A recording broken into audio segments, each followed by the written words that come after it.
पहले हम बात करेंगे about the numericals on series AC circuit. Basic variety आपको बताऊंगा किस किस तरीके का क्वेश्चन पूछ सकता है।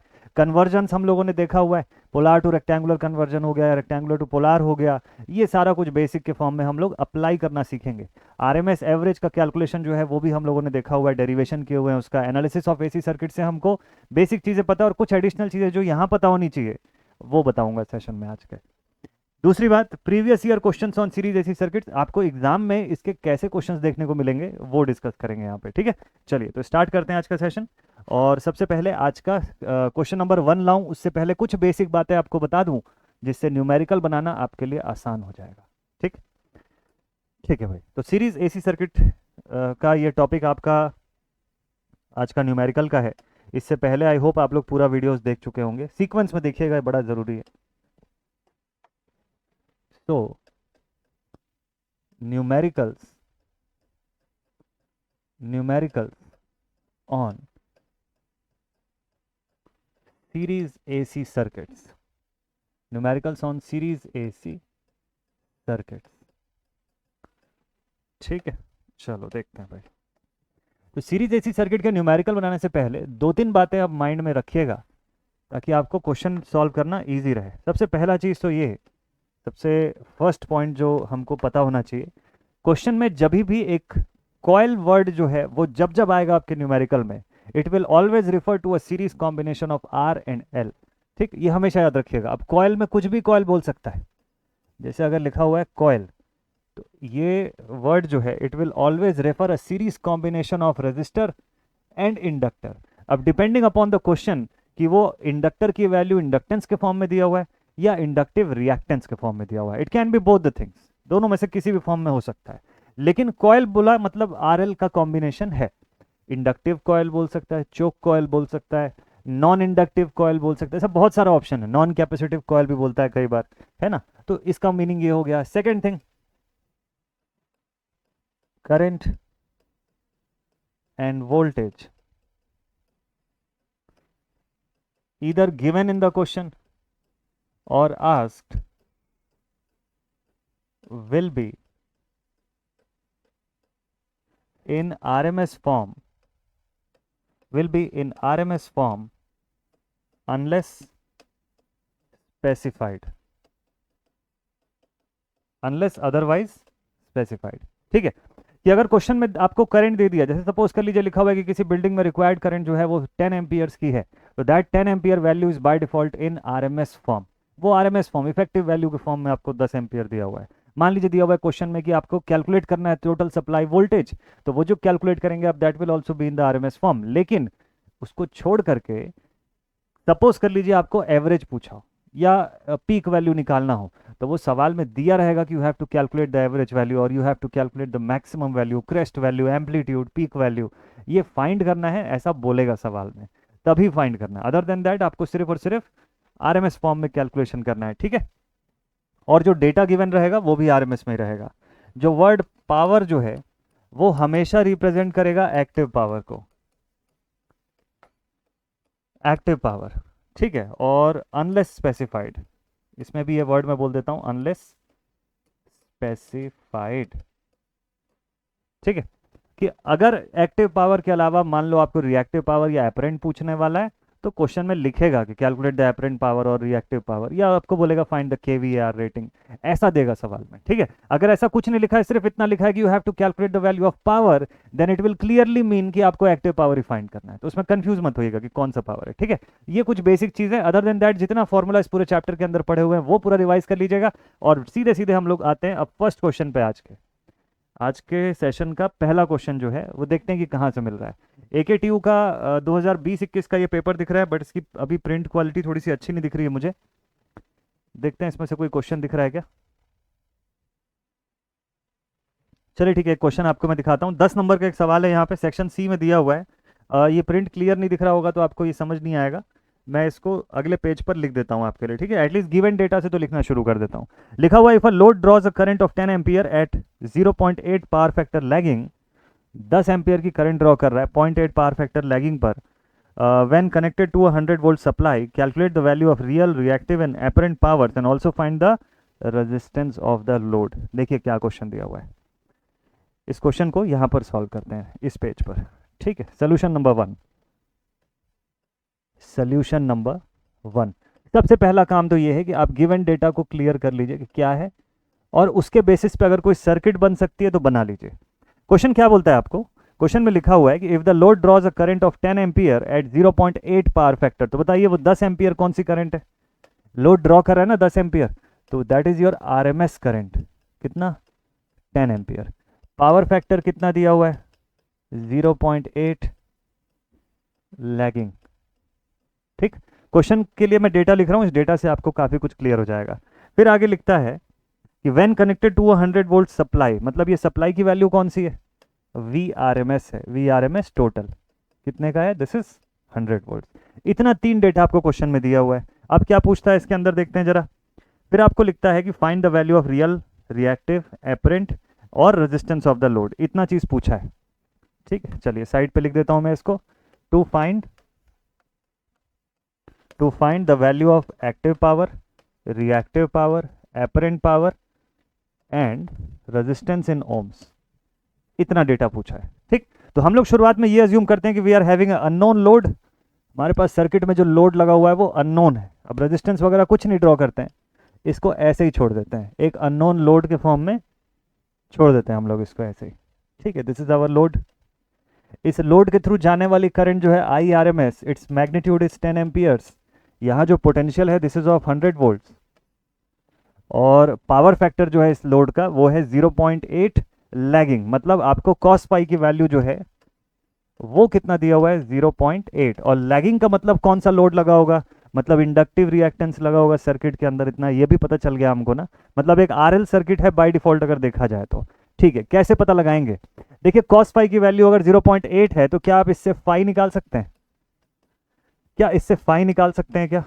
Cos inverse 0.8। ध्यान से देखिएगा, जरूरी नहीं है कि आप अभी इसको नोट करें, पहले समझ जाइएगा फिर आप दोबारा इसको लिख सकते हैं। ये नोट्स भी मैं आप लोग को सेंड कर दूंगा। चलिए देखते हैं, अप्रोच लाइन बताता हूं मैं आपको कैसे सॉल्व करेंगे। कॉस इनवर्स 0.8, इसको सॉल्व करेंगे, आपके पास डेटा आएगा 36.869। तो the value of pi is 36.869 degree. ठीक है, लैगिंग कंडीशन पे।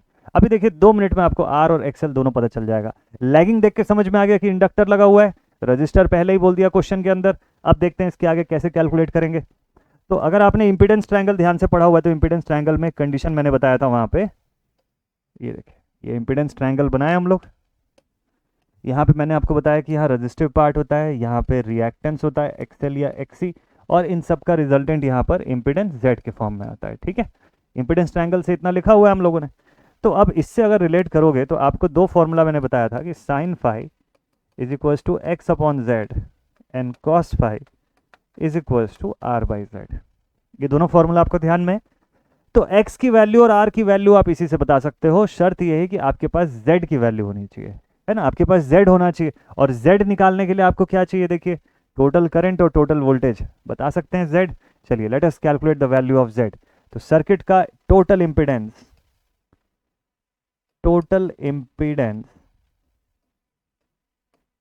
Of the circuit z is equals to total supply voltage upon current. Cancel out कर दीजिए, इंपीडेंस की वैल्यू आपके पास कितनी आ गई? 10 ओम की आ गई। ठीक, अब मान लीजिए मुझे आर की वैल्यू फाइंड करनी है, तो बिल्कुल डायरेक्ट है, बिल्कुल सिंपल है कि मैं लिखूंगा R is equals to cos phi into Z. अब कॉस फाई की वैल्यू क्वेश्चन में दे रखा है ना 0.8, तो लिखिए 0.8 इंटू 10। बताइए वैल्यू ऑफ आर जो है वो मिल गई आपको 8 ओम्स। आपका एक आंसर आ गया यहीं से। वैसे एक्सएल एक्सी जो भी है, एक्स जो है उसकी वैल्यू पूछा नहीं है। अगर पूछा होता तो मैं यहाँ से कैलकुलेट कर लेता उसको साइन फाई से। ठीक है, कि sine phi is equals to X upon Z. तो जेड की वैल्यू नोन है मेरे पास 10, उससे ये भी निकाल सकते थे, बट क्वेश्चन में पूछा नहीं है, अननेसेसरीली मत फाइंड करिए। अब जो पूछा उस पर फोकस करते हैं। क्वेश्चन में आपको बोलता है कि find the value of active power. ठीक, देखिए फर्स्ट पॉइंट एक्टिव पावर। तो एक्टिव पावर का एक्सप्रेशन क्या होता है आपके पास? P is equals to V R M S I R M S cos phi.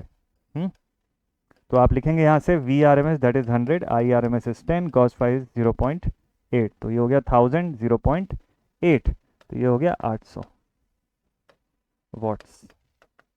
ये आ गया आपका एक आंसर एक्टिव पावर का। चलिए इसी के बाद सेकंड पॉइंट पर निकालते हैं रिएक्टिव पावर। अब इसके बाद हम लोग सेकंड पॉइंट पर क्या फाइंड करेंगे, रिएक्टिव पावर फाइंड करेंगे। ठीक है, रिएक्टिव पावर। ठीक, so how are we going to find reactive power, Q is equals to VRMS into IRMS into sine phi. ऐसे ही निकलेगा रिएक्टिव पावर। तो साइन फाई की वैल्यू भी देखिए हम लोग यहाँ से कैलकुलेट कर सकते हैं, बिकॉज फाई की वैल्यू नोन है 36.869, बाकी सब कुछ तो सेम ही है। तो कोई एफर्ट ज़्यादा नहीं जाना है इसमें, आपको सीधे सीधे फिर से वही लिखना है 100 into 10 into sine of 36 point, sine of 36 point how much, 36.869 angle निकला हुआ है, पुट कर दीजिए। वैसे जब cos फाई की वैल्यू 0.866 इस टाइप की गिवन रहे तो साइन की वैल्यू वैसे भी 0.6 ही आती है, बट ठीक क्या दिक्कत है, इसको पुट करने में क्या जा रहा है।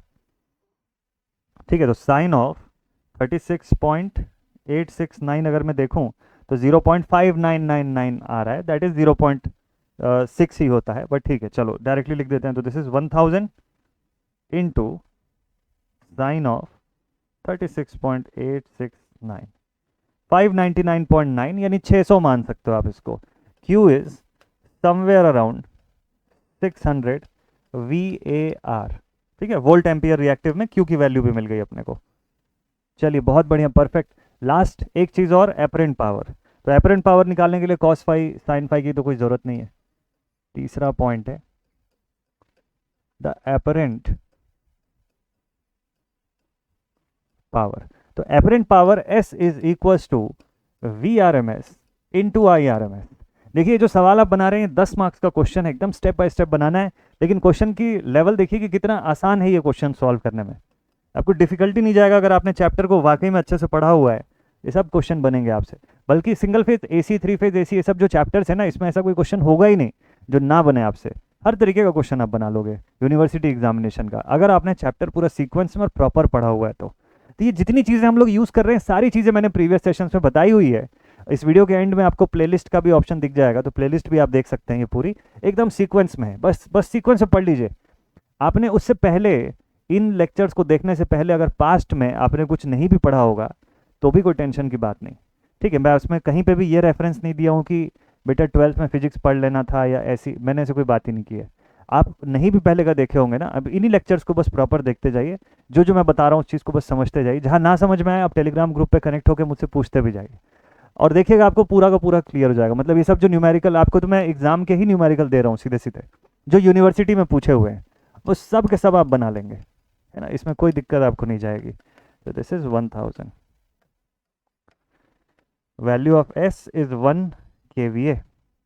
देखिए सारी वैल्यूज आ गई जो जो क्वेश्चन में पूछा हुआ था, एक भी वैल्यू मिसिंग नहीं है। S की वैल्यू आ गई, Q आ गया, P आ गया, और रेजिस्टेंस तो सबसे पहले निकाल लिए थे हम लोग।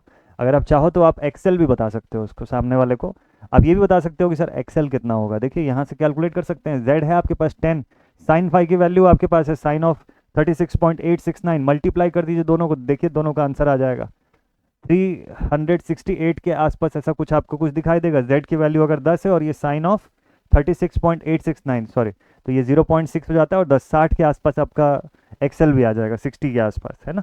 तो ये चीज़ होता है, इस तरीके से सॉल्व करना है। तो ये एक सवाल था। ठीक, चलिए नेक्स्ट क्वेश्चन देखते हैं। तो ये जो सवाल था AKTU का 2020-2021 के पेपर का, ये एक क्वेश्चन था। ठीक है, जो हमको 10 मार्क्स का दिख रहा है यहाँ पे, सेक्शन C पे आया हुआ सवाल था। अच्छा, इसी का एक पहला पार्ट जो है ये भी 10 नंबर का, इसमें लिखा हुआ है show the condition for resonance in a parallel RLC circuit, state the application of series. ये सवाल भी आप लोग बना के आ जाएंगे। कैसे, देखिए लिखा हुआ है show the condition for resonance in the parallel RLC circuit. तो पैरेलल RLC सर्किट में रेजोनेंस की कंडीशन क्या है भाई, यहाँ पे भी XL बराबर XC का है। पूरा एडमिटेंस के फॉर्म में जो एक्सप्रेशन हम लोग बनाते हैं वो लिखिएगा, वहाँ पे मैंने फ्रीक्वेंसी का जो एक्सप्रेशन बताया वो लिखिएगा, साइड बैंड फ्रीक्वेंसीज को कैसे यहाँ बताते हैं वो लिखिएगा, तीनों before resonance, after resonance, at resonance, 3 condition मैंने बताया है। तीनों कंडीशन के एक्सप्रेशन और ग्राफ बना के आ जाइएगा, एक नंबर नहीं कटेगा उसमें से, 1 मार्क्स कोई नहीं काट सकता आपका, एकदम श्योर शॉट। क्योंकि जब तक आप ग्राफिकली प्रॉपर फॉर्म में चीज़ों को एक्सप्रेस नहीं करेंगे ना, मार्क्स गेन नहीं होगा। वहाँ पे सिर्फ थ्योरी लिख देंगे तो मार्क्स कटना ही कटना है, लेकिन अगर आप प्रॉपर हर सेक्शन को ग्राफ बना के रिप्रेजेंट करके आएंगे, एक भी नंबर नहीं कट सकता। ये सब सब्जेक्ट ऐसे हैं, इसमें फुल ऑन स्कोर कर सकते हो आप। चलिए नेक्स्ट और देखें किसी एग्जाम का क्वेश्चन। पीटी हुआ 2019 का एक क्वेश्चन है, लिखा हुआ the resistance of 15 ohm is connected in series with a capacitor of 150 microfarad across a voltage of 220 volts 50 hertz AC supply. अब आपको कैलकुलेट करना है इतनी सारी चीजें, यहाँ से यहाँ फेजर डायग्राम भी ड्रॉ करना है। यूनिवर्सिटी एग्जामिनेशन में फेजर डायग्राम भी बनाने को बोलता है, जबकि कॉम्पिटिटिव एग्जामिनेशन में फेजर डायग्राम का कोई क्वेश्चन आता नहीं है यूजुअली। जब तक कि आप 3 फेज पे ना पहुंच जाओ, सिंगल फेज से फेजर डायग्राम के ज़्यादा क्वेश्चन नहीं पूछता है। चलिए इस क्वेश्चन को लेकर के चलते हैं बोर्ड पर और इसको सिंप्लीफाई करते हैं। ठीक है, एक आध क्वेश्चन आज के सेशन पर आपके लिए होमवर्क के तौर पे भी रखेंगे, जिसको आप लोग सॉल्व करके भी देखिएगा। चलिए ये आ गया अपना क्वेश्चन और इसको ले चलते हैं बोर्ड पर। अब इसको एकदम शुरुआत से सॉल्व करते हैं। अप्रोच लाइन जो है उसको समझिएगा, बस वही समझना सबसे इंपॉर्टेंट है। अप्रोच एक बार समझ गए आप तो फिर कोई दिक्कत नहीं जाएगी। देखिए ये रहा क्वेश्चन, ठीक है, देखते हैं। लिखता है कि रेजिस्टेंस 15 ओम्स का है, ठीक है, इसे साइड रख देते हैं। पहले 15 ओम्स का रेजिस्टेंस है, मैं गिवन डेटा लिख लेता हूं यहां से। सोल्यूशन यहां शुरू करते हैं। इसमें given the value of resistance is 15 ohms, it is connected in series with a capacitor of 150 microfarad. तो सीरीज में एक कैपेसिटर लगा हुआ है, सी की वैल्यू कितनी है 150 इंटू 10⁻⁻⁶ फैरेड, और साथ में लिखा हुआ है across a voltage of 220 volt that is VRMS is of 220 volt 50 hertz. ठीक है, AC supply. Now you have to calculate the value of impedance. तो इंपीडेंस निकालने से पहले देखिए, इंपीडेंस निकालने के लिए आपको ये सारा डेटा जो है वो ओम्स के फॉर्म में चाहिए। ठीक है, ओम्स के फॉर्म में एक्सप्रेशन होना चाहिए। ये फैरेड माइक्रोफैरेड हेनरी से काम नहीं बनने वाला। तो इसको सॉल्व करना शुरू करते हैं। चलिए, तो अब हम लोग सबसे पहले लिखते हैं इंपीडेंस। इंपीडेंस, ठीक है, आपके पास एक आरसी सर्किट है। तो आरसी सर्किट है तो it should be something like this. ऐसा दिख रहा होगा ये सर्किट आपके पास। ठीक है, ये आर हो गया, ये सी हो गया। तो कैपेसिटेंस से बात नहीं बनेगी, कैपेसिटिव रिएक्टेंस से बात बनेगी। So the value of capacitive reactance Xc should be how much? Xc is equals to 1 upon omega c. This is further equal to 1 upon 2 pi f into c. C की value 150 into 10⁻⁻⁶। f की value हम लोग यहाँ पे 50 hertz assume करेंगे अगर question में कुछ नहीं दिया तो। 2 pi into 50 into c। ठीक है, चलिए सिंप्लीफाई करते हैं जल्दी जल्दी से। क्वेश्चन में वैसे दिया हुआ है 50 हर्ट्ज, ये देखिए यहाँ पे लिखा है मैंने। तो क्वेश्चन में 50 हर्ट्ज दिया है। अगर सवाल में ना दे कुछ भी तो आप 50 हर्ट्ज ही अज्यूम करके तभी भी बनाइएगा। ठीक है, कंफ्यूज मत होइएगा। तो यहाँ पे आपको लिखना है 2 pi into 50 into 150 into 10⁻⁻⁶ into 10⁻⁻�6। तो ये डेटा आ गया मेरे पास 21.220। The value of Xc is 21.220 ohms. ठीक है, ओम्स में ये डेटा आ गया अपने पास। ठीक, इसको लिख लेते हैं 21.220 ओम्स। और R की वैल्यू कितनी है क्वेश्चन में? R की वैल्यू 15 ओम्स है। अब बताइए Z निकल आएगा? तो द वैल्यू ऑफ इम्पीडेंस, अब आप इम्पीडेंस Z को कैसे लिखेंगे? आप लिख सकते हैं, दो तरीका लिखने का। एक तो लिखेंगे आप R प्लस माइनस JX के फॉर्म में। तो आप लिखेंगे 15 माइनस J 21.220 ओम्स। एक तो ये तरीका है। ठीक, लेकिन आपको तो आगे चल के मैग्नीट्यूड की जरूरत पड़ेगी। तो चलिए मैग्नीट्यूड के फॉर्म में भी आपको बताता हूं। कन्वर्जन बताया था मैंने आपको कैसे कन्वर्ट करना है। ये आपने अभी जो लिखा है ये कौन से फॉर्म में? This is in rectangular form, a plus minus JB का फॉर्म है। इसको आप कन्वर्ट कर दीजिए इनटू द पोलर फॉर्म।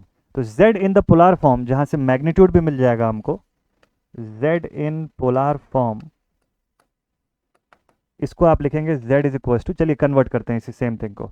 तो आप लिखेंगे 15 माइनस 21.220 J यानी कि आयोटा, और इसको मैं कन्वर्ट कर लेता हूं यहां से, इक्वल टू कर दिया। का कन्वर्जन ये रहा। हाँ जी, तो ये Z की वैल्यू आ गई मेरे पास 25.986 at an angle of -54.744 degree ohms. इस फॉर्म में वैल्यू रिप्रेजेंट करना ज़्यादा सूटेबल है और ज़्यादा सही भी है एज कंपेयर टू कि उसको रेक्टेंगुलर में छोड़ देना। मैग्नीट्यूड पूछा है ना क्वेश्चन में, तो मैग्नीट्यूड जरूर से आना चाहिए। और चूंकि फेजर फॉर्म में तो एम्पलीट्यूड मतलब मैग्नीट्यूड के साथ साथ एंगल जो है वो भी आएगा। तो ऐसा रिप्रेजेंट करिएगा आप हमेशा, ये सही फॉर्म है इसकी तुलना में। ये भी राइट है बट एक्चुअल में कन्वर्ट करके, क्योंकि सवाल में तो आपको आंसर में तो मैग्नीट्यूड पूछा ना हर चीज़ का, तो मैग्नीट्यूड जब तक नहीं बताएंगे तब तक क्लैरिटी नहीं आएगी। यहाँ पे भी आपने मैग्नीट्यूड बताया, लेकिन जो रेक्टेंगुलर फॉर्म है उसमें पूरा क्लियर नहीं होता कि कंबाइंड ओवरऑल मैग्नीट्यूड कितनी है। तो अब पता चल गया कि इसकी मैग्नीट्यूड 25.9 की है, और फेज एंगल में ये 54.744 डिग्री पर दिखाई दे रहा है। ये फाई की वैल्यू भी मिल गई आपको यहीं से, ठीक है। फाई निकालने के भी बहुत सारे तरीके हैं, जैसा मैंने आपको बताया, आप tan इनवर्स b बाई ए कर सकते हो, यानी कि tan इनवर्स -21.220 अपॉन 15, ये भी कर सकते हैं। या तो आप cos फाई करके निकाल सकते हो, r by Z, cos phi equals to r by Z करिए। चलिए आपको मैं दोनों तीनों तरीके से बताता हूँ। क्वेश्चन में देखते हैं और क्या क्या पूछा है। इंपिडेंस निकाल लिया हम लोगों ने, supply current, power factor, power dissipated, phasor diagram. Okay चलिए ठीक है, पहले सीक्वेंस में सारी चीजें फाइंड करते हैं। तो क्वेश्चन के सेकंड पार्ट में बोलता है आपको supply current. Supply current formula क्या है भाई हमारे पास करंट कैलकुलेशन का? तो करंट कैलकुलेट करने के लिए, करंट की वैल्यू बताने के लिए हमको इसमें लिखना होगा I R M S is equals to V R M S divided by Z total. तो what is the value of V R M S? V R M S कितना है, चलो देखते हैं, कहीं पे लिखा होगा मैंने, वी आर एम एस 220 का है। Okay, so this is 220 divided by Z total. Z total में आप लिखेंगे 25.986। पूरा का पूरा फेजर फॉर्म में कैलकुलेशन है, इसलिए एंगल जरूर से लिख लीजिएगा। आप चाहें तो बिना एंगल के सॉल्व कर सकते हैं, लेकिन वो उतना एक्यूरेट नहीं माना जाएगा। वो भी एक तरीका है सॉल्व करने का, बट लेस एक्यूरेट। ज़्यादा बेटर है कि आप इसी फॉर्म में कैलकुलेशन करिए, एंगल के साथ साथ आपको आंसर मिलेगा पूरा। तो 220 divided by 25.986 at an angle -54.744। और जो आंसर है उसको कन्वर्ट करना मत भूलिएगा, उसको जरूर से पोलार में कन्वर्ट कर लीजिएगा।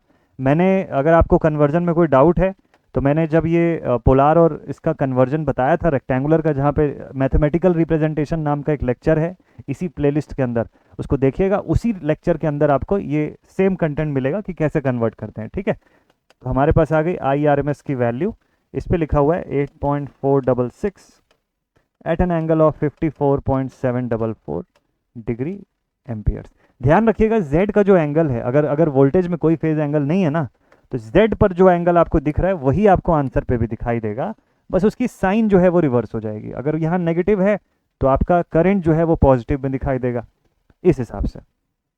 तो एंगल 54.744 बिल्कुल सही है। तो 8.466 एम्पियर करंट की मैग्नीट्यूड है, IRMS की मैग्नीट्यूड, ठीक।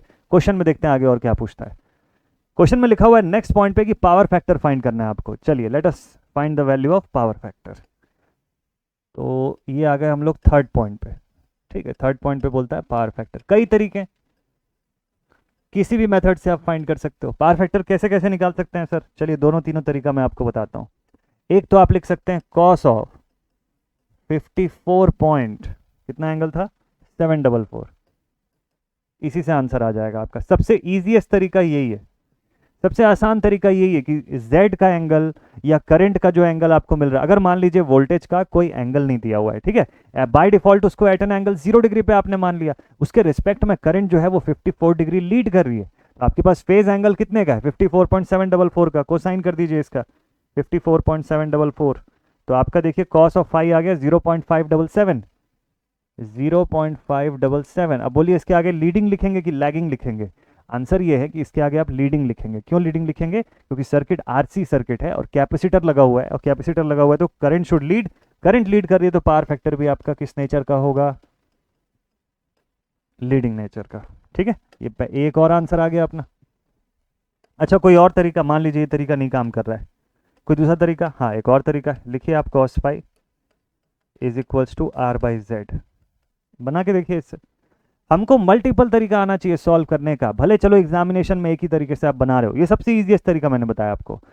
हो सकता है कि ये क्लिक ना करे, तो r बाई जेड है, पढ़े हुए आप पावर फैक्टर के एक्सप्रेशन में। देखिए r कितने का क्वेश्चन में 15 का है, z कितने का निकाले आप 25.986, कर दीजिए सॉल्व। 15 डिवाइडेड बाई 25.986, 100% मैं श्योर हूं कि यही वैल्यू देगा आपको ये। चलिए देखते हैं। तो लिखना है आपको 15 डिवाइडेड बाई 25.986, देखिए आंसर कितना आ रहा है, आप खुद से देख लीजिएगा। ये वैल्यू भी 0.577 देगा आपको आंसर। बात ये ना, एक ही चीज़ को सॉल्व करने के कई तरीके होते हैं। जब जब एसी, सिंगल फेज एसी जैसा चैप्टर पढ़ रहे हो, मैग्नेटिक सर्किट पढ़ रहे हो, मल्टीपल तरीकों से बनेंगी यहाँ पे चीज़ें। बहुत आसान है ये सब चैप्टर, इससे घबराने का बिल्कुल भी नहीं है, बल्कि इससे डिफिकल्ट चैप्टर तो डीसी नेटवर्क है। वहाँ पे वाकई में आपको दिमाग लगाना पड़ता है, वहाँ कंसेप्ट लगाना पड़ता है, सोचना पड़ता है कि सर्किट में अब इसके बाद किसको किसके साथ पैरेलल करूँ, कि सीरीज करूँ, कि सॉल्व करूँ, कि केवीएल लगाऊँ कि कैसे लगाऊँ। यहाँ ऐसा कुछ नहीं है, यहाँ वही 3-4 टिपिकल फॉर्मूला है और उसी से बनेगा क्वेश्चन। ये भी फॉर्मूला भूल गए तो भी कोई दिक्कत नहीं है, आप लिखिए phi is equals to tan inverse B by A. चलिए उससे भी बनवाता हूँ आपको, देखिए उससे आंसर ना आए तो बताइएगा मुझे। tan इनवर्स बी बाई ए में बी और ए क्या पुट करेंगे, देखिए ये है बी 21.220 और ए जो है वो है 15, तो आप लिखिए phi is equals to tan inverse minus 21.220 upon 15। अब ध्यान रखिएगा माइनस साइन जरूर से लिखिएगा ताकि आपको पता रहे कि फेज एंगल में क्या आ रहा है। चलिए करते हैं इसको भी सॉल्व, ये आपके प्रैक्टिस के लिए मैं बता रहा हूँ, एग्जामिनेशन में एक ही से करिएगा, एग्जाम में ऐसे 3 तरीका दिखाने की जरूरत नहीं है। तो tan inverse minus 21.220 divided by 15 ये कर दिए। देखिए फेज एंगल मेरे पास कितना आया, फाई की वैल्यू आ गई मेरे पास माइनस 54.744। ठीक है, अब इसका मैं कोसाइन निकालूंगा, कॉस, क्योंकि मुझे पावर फैक्टर बताना है ना, तो मैं लिखता हूँ कॉस ऑफ माइनस 54.744। देख लीजिएगा इससे वैल्यू में एक भी अंतर अगर पड़ रहा हो तो कॉस ऑफ फाई इज 0.577। अब बताइए, मैंने आपके सामने 3 अलग अलग तरीके से आंसर रख के दिखाया, तीनों में से कोई भी अगर आंसर में अंतर हो तो आप बताइए। ये देखिए और भी तरीके हैं, इसके अलावा भी अभी और तरीका है जिससे मैं आपको बता सकता हूँ, बट अननेसेसरीली टाइम वेस्ट होगा। तो आप एक देखिए, ये एक लाइन में आपको मैंने यहाँ पे पहले ही आंसर बता दिया था, ये सबसे ईजीएस्ट मेथड है। फिर ये दूसरा मेथड है, ये तीसरा मेथड है। ठीक है, इनमें से आपको जो भी सूटेबल लगे आप यूज़ कर सकते हैं। मैं साइड में लिख देता हूँ ऑल्टरनेट मेथड ताकि कन्फ्यूजन ना हो। This is alternate method. ठीक है, ओके, ये भी ऑल्टरनेट मेथड है, this is also alternate method. ये सब ऑप्शनल है, जरूरी नहीं है आपको ये फॉलो करना है, बस क्योंकि आपने पढ़ा हुआ है इसलिए इसको कैसे अप्लाई कर रहे हैं वो आप जान जाएं, इस इतने के लिए बस मैं बता रहा हूँ। क्योंकि आप ये फॉर्मूला पढ़े हो ना, ये यूज़ कैसे हो रहा है वो भी जानना चाहिए आपको, इस वजह से मैंने बताया। आप एक ही मेथड को फॉलो करिएगा, ठीक है, एक ही मेथड से आप इसको सॉल्व कर लीजिए। चलिए, तो तीसरा पॉइंट भी अपना क्लियर हो गया, पावर फैक्टर निकाल लिए। और देखें क्या पूछा है, पावर डिसिपेटेड पूछा हुआ है। ठीक है, चलिए पावर डिसिपेशन फाइंड करते हैं यहाँ पे। Next fourth point, point number 4, जब क्वेश्चन में आपको ये बोलेगा कि पावर डिसिपेटेड फाइंड करो, पावर डिसिपेटेड, तो कौन सी पावर निकालेंगे। तो अभी जस्ट मैंने आपको स्टार्टिंग में बताया कि पावर जब भी वर्ड यूज करे और आपको स्पेसिफाई ना करे कि एक्टिव, रिएक्टिव, एपरेंट, तो बाय डिफॉल्ट आप एक्टिव पावर ही फाइंड करेंगे ना। तो पावर का डिसिपेशन जो है वो कौन सा होगा, किस पावर का होगा, एक्टिव पावर का होगा। ठीक, और एक्टिव पावर का डिसिपेशन होगा तो फॉर्मूला क्या लगेगा, power is equal to V R M S into I R M S into cos phi. तो वी आर एम एस की वैल्यू कितनी है 220, आई आर एम एस की वैल्यू 8 पॉइंट समथिंग अभी जस्ट कैलकुलेट किए थे हम लोग। चलिए देख लेते हैं यहाँ से, आई आर एम एस की वैल्यू अभी फाइंड किए थे ना हम लोग, देखते हैं यहाँ नीचे कहीं फाइंड किए थे ना। आई आर एम एस की वैल्यू है 8.466, this is 8.466 multiplied with cos phi 0.577। सारी वैल्यूज एकदम प्रॉपर है, चलिए सीधे पुट कर दीजिए। This is 220 multiplied with 0.577 again multiplied with 8.466। तो final value of power, active power is 1074.67 watts. Power का फाइनल एक्सप्रेशन जो है वो ये आएगा आपका। ठीक है, तो देखिए सारी की सारी चीज़ें एकदम फिक्स्ड फॉर्मूले से आ रही है, इसमें कोई बहुत ज़्यादा दिमाग लगाने की नीड नहीं है आपको, जस्ट सिर्फ वो बेसिक फॉर्मूला आपका पढ़ा हुआ होना चाहिए, ये ज़रूरी है। लास्ट पॉइंट पे आपको बोलता है फेजर डायग्राम ड्रॉ करना है। फेजर ड्रॉ करने के लिए आपको 3 चीज़ों की ज़रूरत है। कौन कौन सी 3 चीज़ें, फेजर डायग्राम ड्रॉ करने के लिए you have to have 3 things, 3 basic things. कौन कौन सी 3 बेसिक चीज़ें, तो फेजर के लिए देखिए आपको क्या चाहिए। फेजर के लिए आपको सबसे पहले VRMS या VM की वैल्यू चाहिए। मान लीजिए आपको VM कैलकुलेट करना है, आपको IM की वैल्यू चाहिए, ठीक है, और आपको फाई की वैल्यू चाहिए, और कंडीशन चाहिए कि भाई कितने डिग्री का कौन मतलब लीड कर रहा है या कौन लैग कर रहा है, ये पता होना चाहिए। तो अच्छा, वीएम और आईएम ही होना जरूरी है क्या? नहीं, V R M S I R M S से भी आप बना सकते हैं, बस शर्त यह है कि आपके दोनों क्वांटिटीज जिनका फेजर में आप यूज कर रहे हो both should be in the same form, या तो दोनों आरएमएस में हो या दोनों मैक्सिमम के फॉर्म में हो, बट अलग अलग नहीं होना चाहिए। ऐसा ना हो कि एक आरएमएस में और दूसरा मैक्सिमम के फॉर्म में। So this should be 220 multiplied with √2, 311.126 volts. IM की वैल्यू कितनी है? 8.854, 8.854 मल्टीप्लाइड विथ √2, ये वैल्यू हो जाएगी 12.521 एम्पियर। फाई की वैल्यू कितनी थी यहाँ पे? 54 पॉइंट समथिंग थी ना फाई, देखिए अभी कैलकुलेट किया हम लोग, 54.744 यूज कर लीजिए इसको, 54.744 डिग्रीज। और कंडीशन क्या है, कौन लीड कर रहा है? तो भाई सर्किट जो है कैपेसिटिव सर्किट है ना, तो करंट जो है वो कैसी होगी? करंट लीडिंग नेचर की होगी, तो मतलब आई लीड्स फ्रॉम वी। फेजर कैसा बनेगा? शॉर्ट में बना के दिखाता हूं, आप इसको अच्छे से फेयर में बनाइएगा। ये देखिए इसका फेजर डायग्राम ऐसा बनना चाहिए। रेफरेंस पर मैंने बना दिया किसको? वोल्टेज को, वोल्टेज को बना दिया रेफरेंस पे यहां। इसको इसकी मैग्नीट्यूड के हिसाब से रिप्रेजेंट कर लेते हैं, 311.126 वोल्ट्स।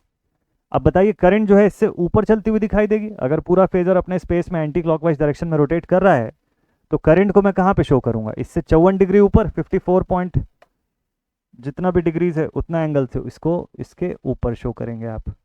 और मैग्नीट्यूड देखिए कितनी है? 12 है। 300 के सामने 12 जितना छोटा दिखना चाहिए उतना ही छोटा बनाइएगा। So this is I am of 12 point something, 12.521 ampere, और एंगल इनके बीच का जो होगा फाई, दिस इज 54.744 डिग्री। अगर ये पूरा फेजर स्पेस में एंटी क्लॉकवाइज डायरेक्शन में ओमेगा रेडियंस पर सेकंड की एंगुलर फ्रीक्वेंसी से रोटेट होता है तो इसका ऐसा एग्जैक्ट फेजर जो है वो बन के निकलेगा। इसका फेजर डायग्राम। तो ये हो गया इस क्वेश्चन का पूरा complete detailed solution, step by step, her step का नंबर आपको मिलेगा, हर स्टेप का नंबर। ये सब जो सवाल होते हैं ये 7 नंबर से लेके 10 नंबर के बीच में पूछे जाते हैं आपसे, और ऐसे आपको डील करना है, ऐसे स्टेप बाय स्टेप पूरा सिंप्लीफाई करना है, पूरे के पूरे नंबर लेकर के आएंगे आप एग्जाम में। ठीक है, तो इस तरीके से आप बनाइए। एक आध क्वेश्चन आपके लिए मैं होमवर्क जो है वो भी लेकर के आया हूँ, वो भी आपको दे देता हूँ। और हाँ, इसकी पीडीएफ जो है वो मैं ग्रुप पर भेज दूंगा, तो आप ये क्वेश्चन सॉल्विंग का पार्ट जो है बहुत अच्छे से डील कर पाएंगे इसके अंदर। ठीक, तो चलिए देखते हैं और एक आध क्वेश्चन लेते हैं। चलिए नेक्स्ट क्वेश्चन आया हुआ है यहाँ पे, जहाँ लिखा है A coil of 3 + 4J ohms is connected in series with a capacitor of -6J ohms across a supply of 300 volt 60 Hz. Now calculate. ध्यान दीजिएगा, फ्रीक्वेंसी आपको यहाँ 60 हर्ट्ज दिया हुआ है। इस क्वेश्चन का मैं एक हिंट दे देता हूँ, फिर भले आप खुद से एक बार सॉल्व करके देखिएगा। इस क्वेश्चन का हिंट ये है, आपको बोलता है कॉइल की वैल्यू, कॉइल मतलब आर और एक्सएल, ठीक है, आर और एक्सएल या आर और एल कुछ भी आप बोल सकते हो, बट जैसा डेटा दिया हुआ है उस हिसाब से मैं एक्सएल वर्ड यूज कर रहा हूँ। ठीक है, तो यहाँ पे देखिए रेजिस्टेंस की वैल्यू 3 ओम्स की है, इंडक्टिव रिएक्टेंस की वैल्यू है 4J ओम्स की, बहुत बढ़िया। साथ में इसके सीरीज में क्या लगा हुआ है? एक कैपेसिटर लगा हुआ है। ठीक है, कैपेसिटर की वैल्यू कितनी है? -6J ओम्स, तो -6J ओम्स लिख दीजिए इसको। ये पूरा सेटअप है जो कि जुड़ा हुआ है एक एसी सप्लाई सोर्स से, जिसकी मैग्नीट्यूड कितनी है? 300 वोल्ट, यानी कि VRMS आपको दे दिया कितने का? 300 वोल्ट्स। फ्रीक्वेंसी कितना दिया हुआ है? 60 हर्ट्ज। पूछा क्या है देखते हैं। अब इम्पीडेंस पूछा होगा तो इम्पीडेंस तो आप बता लेंगे ना अब आसानी से कि 3 - 2J का इम्पीडेंस है, उसको आप कन्वर्ट भी कर सकते हैं चाहे तो। इम्पीडेंस हो गया, सप्लाई करंट हो गया, पावर फैक्टर हो गया, rating, KVR rating, phasor diagram. Hint में थोड़ा थोड़ा सा मैं शॉर्ट में सॉल्व करवा दूं आपको, बाकी डिटेल में आप सॉल्व कर लीजिएगा। मेथड तो आप समझ चुके हैं। चलिए जल्दी जल्दी से सॉल्व करके वैल्यू बताने की कोशिश करता हूँ।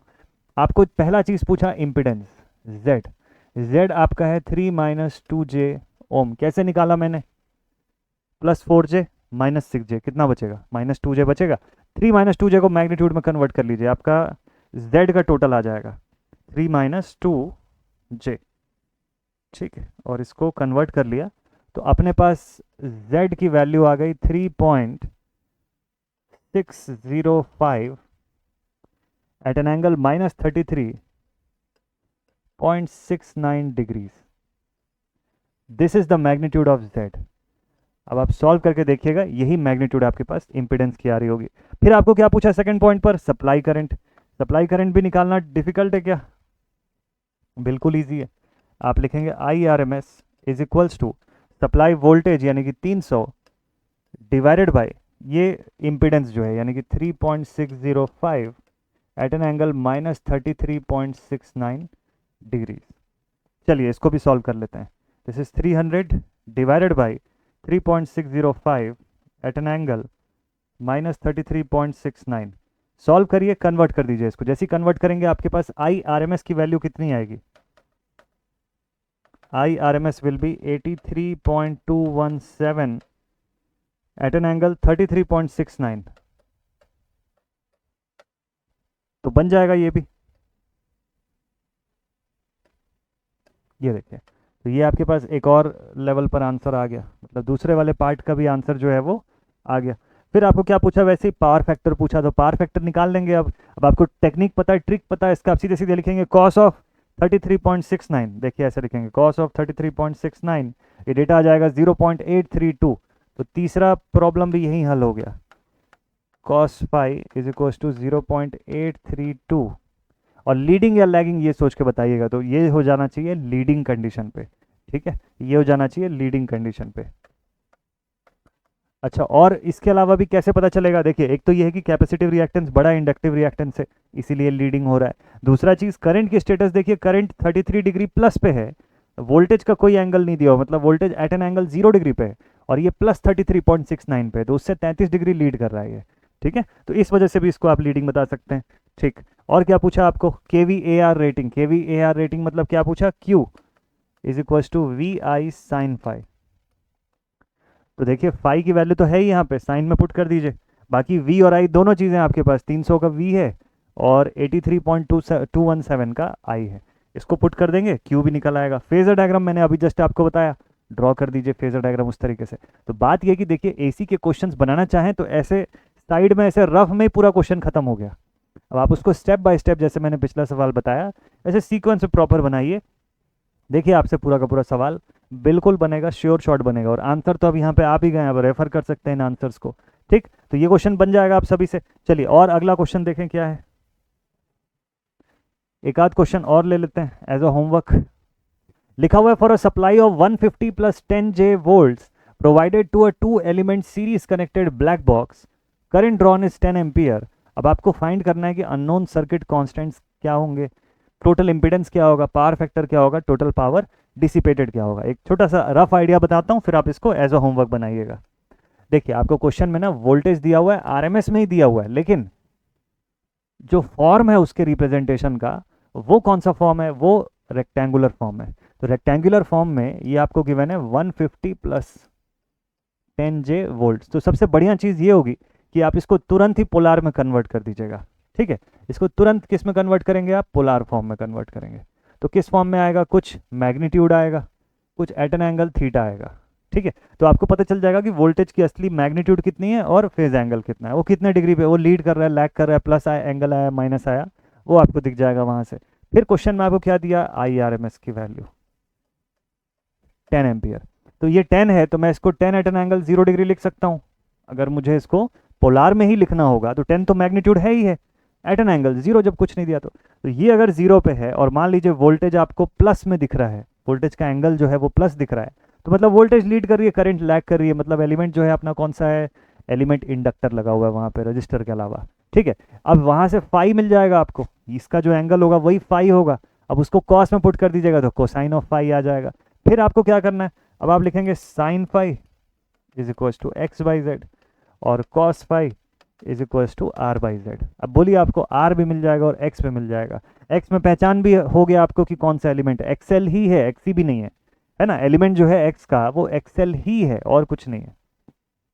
मान लीजिए दो रिएक्टेंस रहे भी होते ना, रहे भी होंगे अगर, तो एक्सएल एक्सी में से एक्सएल ही बच रहा है क्वेश्चन के अंदर। एक्सी तो डोमिनेट हो, खत्म हो गया पूरी तरह से, एक्सएल ही डोमिनेट कर रहा है पूरी सर्किट को। क्यों? क्योंकि यहाँ पे वोल्टेज अपने लीडिंग कंडीशन पे दिख रहा है एज कंपेयर टू करंट। तो ऐसे करके आपको रिजल्टेंट निकालना है। जितनी वैल्यूज है सब के सब मिल जाएगी।